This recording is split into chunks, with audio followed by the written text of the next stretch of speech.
UP निर्वाचन आयोग ने जारी की मतदाता सूची। वोटरों की संख्या में हुआ इजाफा, करीब 84 लाख बढ़े मतदाता। ममता ने उठाई 4 राजधानियों की मांग, कहा देश में सिर्फ एक कैपिटल सिटी ही क्यों। मध्य प्रदेश के भोपाल में कांग्रेस ने किसानों के समर्थन में किया राजभवन तक मार्च, पुलिस ने किया लाठीचार्ज। नमस्कार, IBN भारत देख रहे हैं आप, मैं हूं देवेंद्र कुशवाहा। रुख करते हैं खबरों की तरफ। उत्तर प्रदेश में होने वाले पंचायत चुनाव को लेकर तैयारियां तेज हो गई हैं। इसी क्रम में निर्वाचन आयोग ने मतदाता सूची जारी कर दी है। यूपी पंचायत चुनाव के मद्देनजर जारी की गई वोटर लिस्ट में 12,27,99,686 वोटर हैं। उत्तर प्रदेश में पिछले 5 सालों में वोटरों की संख्या में इजाफा हुआ है। पिछले 5 सालों में 84 लाख वोटर्स बढ़े हैं। निर्वाचन आयोग की तरफ से दी गई जानकारी के मुताबिक 25 जनवरी को मतदाता दिवस का आयोजन किया जाएगा। इस दौरान ई वोटर ID की शुरुआत की जाएगी। पहले चरण में 25 से 31 जनवरी तक मतदाताओं को ई पिक डाउनलोड करने की सुविधा मिलेगी। वहीं 1 फरवरी से सभी मतदाताओं को ई पिक डाउनलोड की सुविधा मिलेगी। मध्य प्रदेश की राजधानी भोपाल में कांग्रेस कार्यकर्ताओं ने किसानों के समर्थन में प्रोटेस्ट मार्च निकाला। वो राजभवन की तरफ जा रहे थे, लेकिन रास्ते में पुलिस के साथ भिड़ंत हो गई, जिसके बाद कार्यकर्ताओं को नियंत्रित करने के लिए पुलिस ने लाठीचार्ज किया। इतना ही नहीं, उन्होंने वाटर कैनन का भी प्रयोग करना पड़ा। ये सभी कार्यकर्ता जवाहर चौक से राजभवन के लिए पैदल मार्च पर निकले थे, जिसके बाद भीड़ को तितर-बितर करने के लिए पुलिस को यह कार्रवाई करनी पड़ी। पश्चिम बंगाल की मुख्यमंत्री ममता बनर्जी ने नेताजी सुभाष चंद्र बोस की 125वीं जयंती पर उन्हें श्रद्धांजलि देने के लिए एक रैली निकाली। श्याम बाजार में TMC कार्यकर्ताओं समेत अन्य लोगों ने शंखनाद की ध्वनि के साथ रोड शो की शुरुआत की। रैली के बाद ममता बनर्जी ने अपने संबोधन में कहा कि भारत में 4 रोटेटिंग राजधानियां होनी चाहिए। अंग्रेजों ने कोलकाता में रहते हुए पूरे देश में राज किया था। देश में सिर्फ एक राजधानी ही क्यों रहे। यूपी के चंदौली में साहबगंज के प्राथमिक स्वास्थ्य केंद्र पर भारत सरकार की राष्ट्रीय नसबंदी शिविर में नसबंदी करने आई महिलाओं को बहुत सी दिक्कतों का सामना करना पड़ रहा है। इस स्वास्थ्य केंद्र पर न तो दवाइयां मिल रही हैं, न ही कोई सुविधा ही मिल रही। यहाँ तक कि महिलाओं की ऑपरेशन के बाद महिलाओं को परिजन अपनी गोद में लेकर जा रहे हैं। वहाँ मौजूद लोगों का कहना है कि शिविर की व्यवस्था इसलिए की जाती है ताकि लोगों की नसबंदी के लिए जागरूक किया जा सके, लेकिन यहाँ कोई सुविधा नहीं मिल रही है, जिसकी वजह से वहाँ के लोगों ने जमकर हंगामा किया।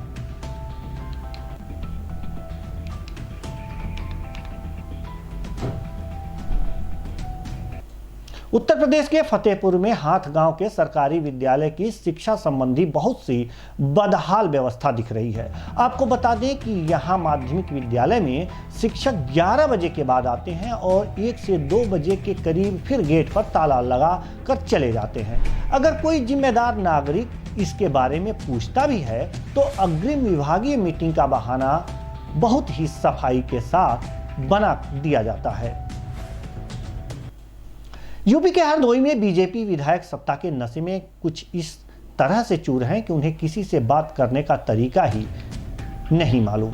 मामला यह है कि यहां पर किसानों की समस्या का निस्तारण के लिए जनता के प्रतिनिधि विमल मिश्र को बुलाया गया था। वहीं पर विधायक और ब्लॉक प्रमुख के भाई ने खुले मंच से जनता प्रतिनिधि को गालियां देने लगे, जिसके बाद विधायक और ब्लॉक प्रमुख के भाई को बीच मीटिंग से निकाल दिया गया।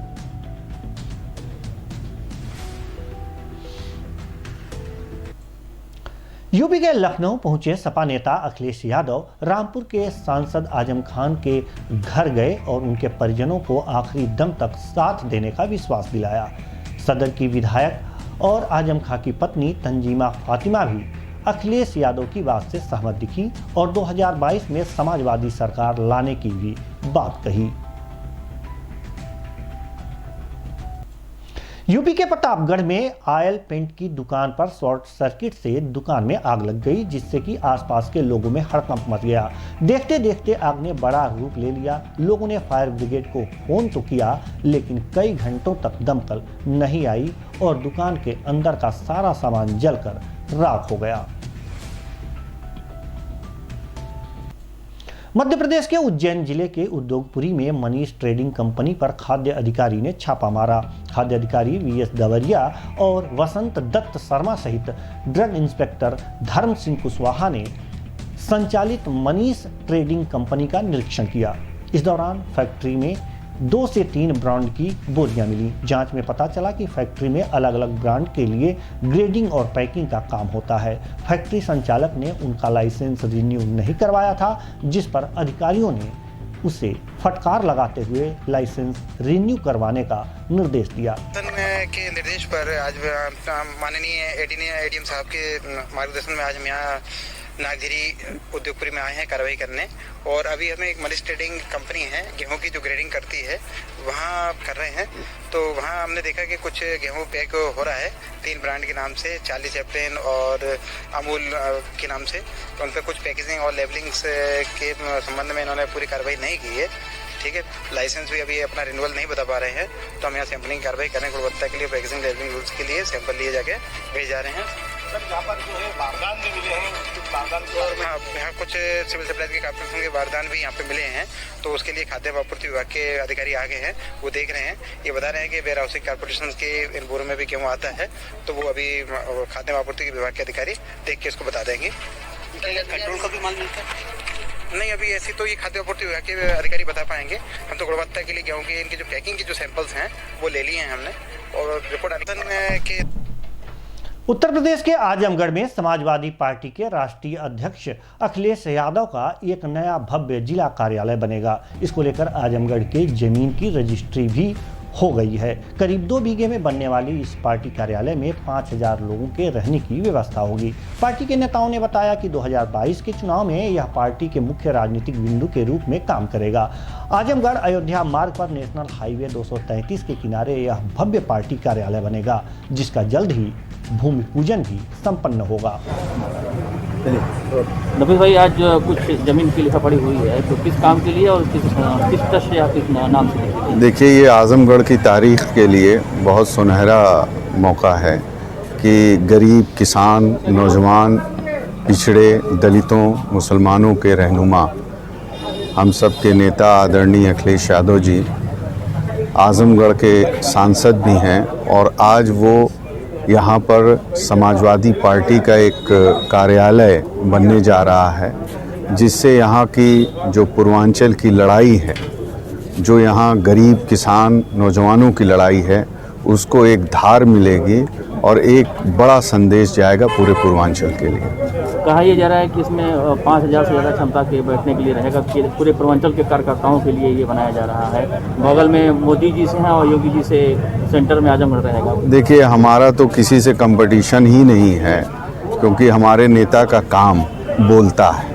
आपने देखा होगा उत्तर प्रदेश के अंदर जिस तरीके से समाजवादी पार्टी की सरकार में आदरणीय अखिलेश यादव जी ने काम कर दिया, मेट्रो ट्रेन का, एक्सप्रेसवे का, कैंसर इंस्टीट्यूट, लैपटॉप, सड़कों का पूरा जाल, आज तक उसकी कोई काट कोई नेता ढूंढ नहीं पाया उत्तर प्रदेश के अंदर। और ख़ास तौर से जो मौजूदा मुख्यमंत्री हैं, वो उन्हीं के बनाए हुए रास्ते पे चलकर अपनी नेम प्लेट लगाकर वो अपना नाम कर रहे हैं, इसलिए कोई तुलना ही नहीं है। और मैं समझता हूँ कि जो काम होने जा रहा है, ये एक मील का पत्थर होगा आजमगढ़ के लिए। कितनी जमीन लिखी गई है और कब तक इसका भूमि पूजन होगा? बहुत जल्द होगा, बहुत जल्द होगा, और एक बड़ा कार्यक्रम राष्ट्रीय अध्यक्ष जी करेंगे। कितना कुछ क्षेत्रफल है? लगभग 2 बीघे के करीब। उत्तर प्रदेश के आजमगढ़ में महाराणा प्रताप सेना की प्रदेश इकाई ने कलेक्ट्रेट चौराहे पर तांडव वेब सीरीज के निर्देशक और अभिनेता के खिलाफ प्रतीकात्मक पुतला फूंका। साथ ही वेब सीरीज के पोस्टर और बैनर को भी जलाया। महाराणा प्रताप सेना के प्रदेश प्रभारी अनिल सिंह ने मीडिया से हुई बातचीत में कहा कि इस तांडव वेब सीरीज के माध्यम से हिंदू भावनाओं को ठेस पहुंचाने का कुचक्र रचा जा रहा है। देवी देवताओं के प्रति अपमानजनक टिप्पणी करके धार्मिक भावनाओं को भड़काने का प्रयास किया जा रहा है, जिसका हमारी सेना विरोध करती है। हम अपने देवी देवताओं को आदर्श मानकर पूजा पाठ करते हैं, किंतु तांडव फिल्म के माध्यम से उन्हें अमर्यादित टिप्पणी कर देवी देवताओं का अपमान करना हमारे धर्म के साथ खिलवाड़ है, जिसे हम कतई बर्दाश्त नहीं करेंगे। साथ ही इस षड्यंत्र को जिसे जानबूझकर सृजित किया जा रहा है, उसे कहीं सफल नहीं होने देंगे। मैं अनिल कुमार सिंह, प्रदेश प्रभारी महाराणा प्रताप सेना। अच्छा, ये किस संबंध में पुतला जलाया गया? ये तांडव जो वेब सीरीज लोग लॉन्च किए हैं, उसमें हमारे देवी देवताओं के साथ अभद्र टिप्पणी की गई है और जो है समाज को बांटा गया है। इसके विरोध में हम लोग तांडव के कलाकारों का पुतला फूके हैं और सरकार से मांग करते हैं कि दोषियों को सख्त से सख्त सजा दी जाए, ताकि इसका पुनरावृत्ति कोई न कर सके और हमारे सनातन धर्म के साथ कोई छेड़छाड़ न कर सके। बता देगा। यूपी के अयोध्या में श्री राम मंदिर निर्माण पर बैठक हुई। इस बैठक में चेयरमैन नृपेंद्र मिश्रा, ट्रस्ट के महासचिव चंपत राय व सदस्यों ने नींव की डिजाइन पर अंतिम मुहर लगा दी है। फरवरी माह में जब डिजाइन बनकर अयोध्या पहुंचेगा, तब तक मलबा हटाने के काम हो चुका होगा और राम मंदिर की नींव पर काम शुरू हो जाएगा। नींव की डिजाइन कैसे होगी और किस तरह से नींव की खुदाई शुरू की जाएगी, इससे शताब्दियों तक राम मंदिर खड़ा रह सके, इसकी आयु 1000 वर्ष की आयु को लेकर ही टाटा L&T के इंजीनियर और ट्रस्ट के बीच तालमेल नहीं बैठ पा रहा था, लेकिन अब ये दुविधा भी समाप्त हो चुकी है। तो नया कुछ होता है, कुछ नया पकता है, ऐसा समझने की आवश्यकता नहीं। जो काम हो रहा है उस काम की प्रगति का रिव्यू करना, उस काम में कोई बाधाएं आती हो तो उनको दूर करना और हर एक का उसके बारे में अभिमत जान करके लेना, यह बैठकों का उद्देश्य होता है। इसी दृष्टि से यह बैठक हमारे सारे काम के रिव्यू की थी, यानी पुनरीक्षण की, समीक्षा की थी और हम लोगों को इन बैठकों से अब ऐसा लगने लग गया है कि सभी के मन मिल करके और काम अब तेजी से आगे बढ़ रहा है और इसका प्रत्यक्ष हम लोग अगले महीने से देखना और आरंभ कर देंगे। बैठक में क्या डिजाइन का कोई तैयार हुई नहीं? डिज़ाइन तैयार होकर के हमारे सामने नहीं आई है, लेकिन डिज़ाइन के लिए जो सूचनाएं देनी चाहिए और उनको जो जानकारी उनकी आवश्यक थी, अपेक्षित थी, उसको पूरा करने का काम हो गया। उनको समय भी दे दिया गया। फरवरी में डिज़ाइन न केवल आएगा बल्कि काम का आरंभ भी हो जाएगा। आया जा सकता है 12 मीटर। 12 मीटर का मतलब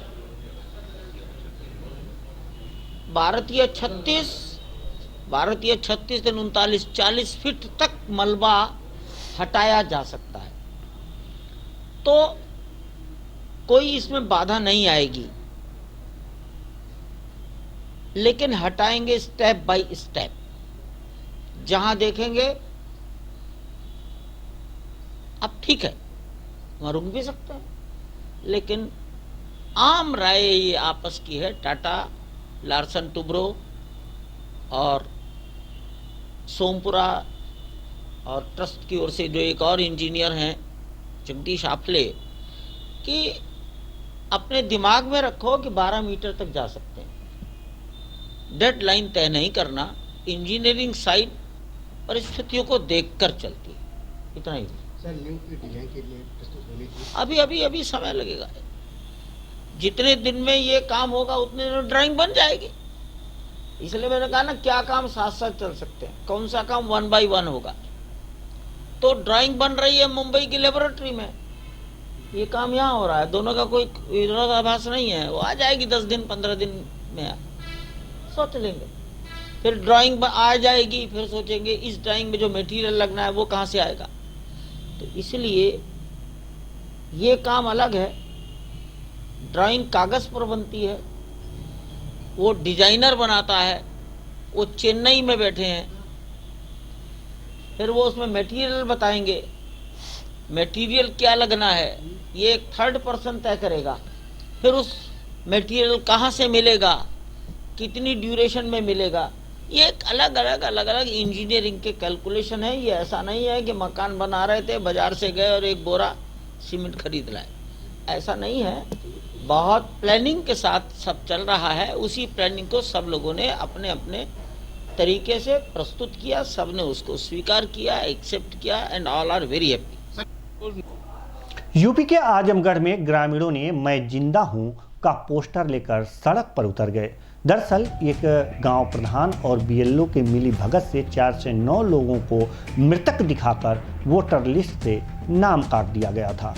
यहां पंचायत चुनाव की सरगर्मी इतनी तेज है कि जीतने के लिए कुछ भी करने को लोग तैयार हैं। जब पूरा मामला जिलाधिकारी के पास गया तो प्रधान और बीएलओ दोनों एक दूसरे के ऊपर आरोप प्रत्यारोप लगाने लगे।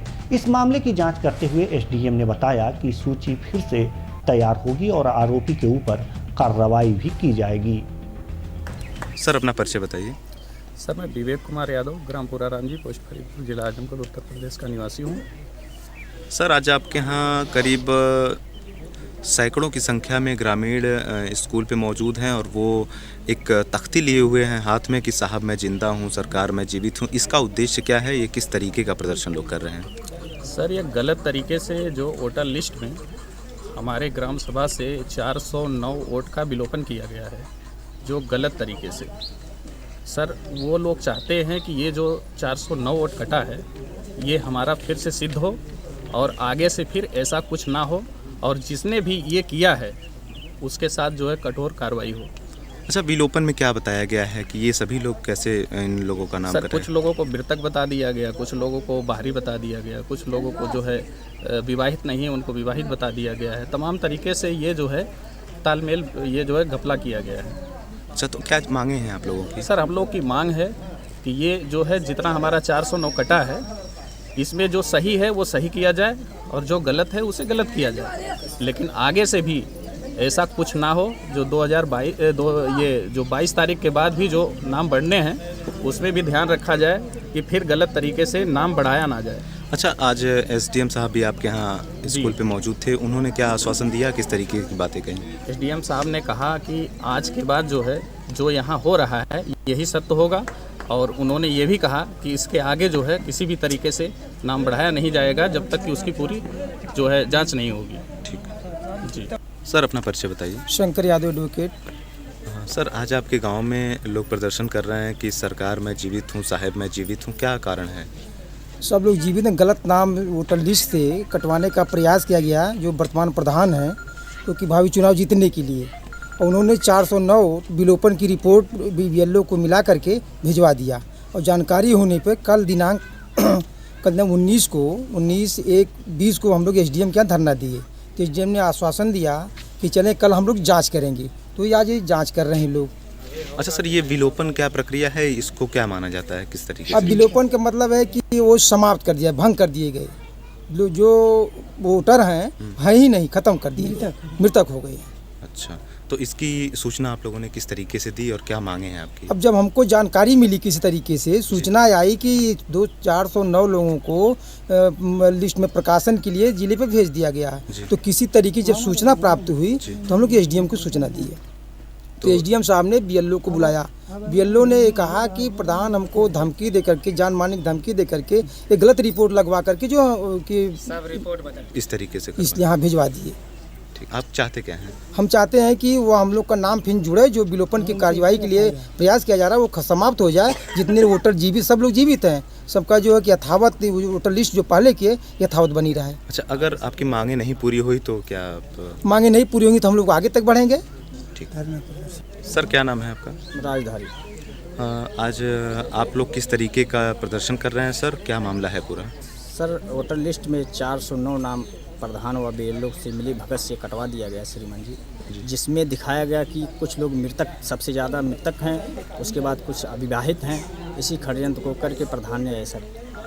अच्छा, वास्तव में क्या है, हकीकत क्या है कि वाकई में मृतक हैं लोग? वास्तव में सब जीवित हैं, न विवाहित हैं, ये षड्यंत्र को BLO द्वारा और प्रधान द्वारा किया गया है। तो इसकी शिकायत किस तरीके से आज आप लोगों ने की है? इसकी शिकायत कल हम लोगों को सूचना मिली तो हम SDM साहब के यहाँ गए तो SDM साहब आए कि आगे जाँच करेंगे और जाँच करके जो है कि कार्रवाई होगी।